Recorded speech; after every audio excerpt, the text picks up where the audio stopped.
네, 지역 소식을 알아보는 현장 네트워크입니다. 먼저 원주 연결합니다. 김혜정 아나운서, 티켓 채용 의혹이 불거진 횡성문화재단 운영에 또 다른 문제가 드러났다고요? 네, KBS는 지난주 횡성문화재단에서 발생한 군 의원 자녀 특혜 채용 의혹을 보내드렸습니다. 그런데 취재 결과 재단 운영에는 이 밖에도 많은 문제가 있었던 것으로 드러났습니다. 임서영 기자의 보도입니다. 횡성문화재단의 2020년 신입사원 채용 서류 전형 점수표입니다. 응시자 15명의 이름 옆에 채점표란이 한 칸입니다. 심사자가 사무국장 1명이었던 겁니다. 2017년 재단 설립 이후 모든 서류 심사가 이렇게 진행됐습니다.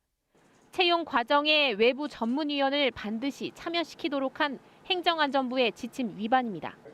이뿐만이 아닙니다. 채용 면접 시 면접위원의 절반 이상을 외부 인사로 채워야 하지만 이것도 제대로 지켜지지 않았습니다. 또 채용 계획을 세울 때 군청의 동의를 받아야 하지만 이것도 무시했다가 뒤늦게 적발되기도 했습니다. 채용 계획 전에 10일 이전에 이제 감독기관에게 이제 사전 협의를 했어야 하나 이제 그런 의무를 미준수하고 이제 나중에 결과를 통보한 사실이 있습니다. 해외 출장도 문제입니다. 문화재단 직원들이 해외 출장을 다녀오려면 사전에 군청의 허가를 받아야 합니다.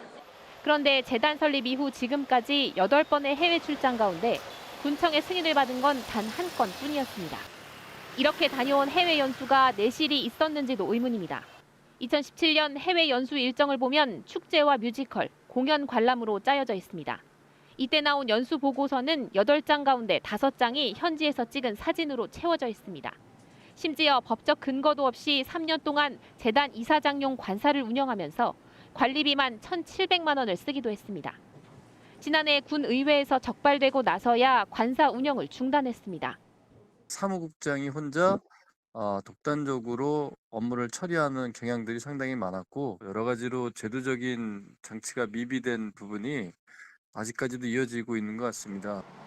횡성군은 문화재단 운영에 심각한 문제가 있다는 지적이 잇따르자 재단에 대한 감사원 감사를 진행하기로 했습니다. KBS 뉴스 임서영입니다.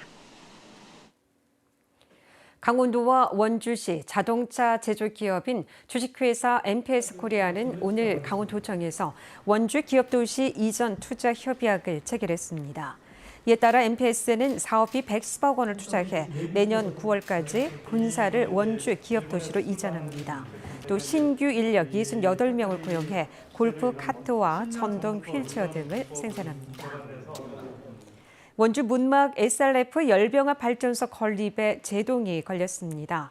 한국산업단지공단 강원지역본부는 발전소 건립을 추진해온 원주에너지 측이 공단을 상대로 제기한 예약 계약자 지위 보전 가처분 신청 소송에서 최종 승소했다고 밝혔습니다.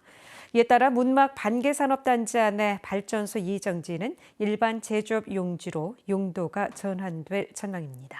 지금까지 원주 소식이었습니다.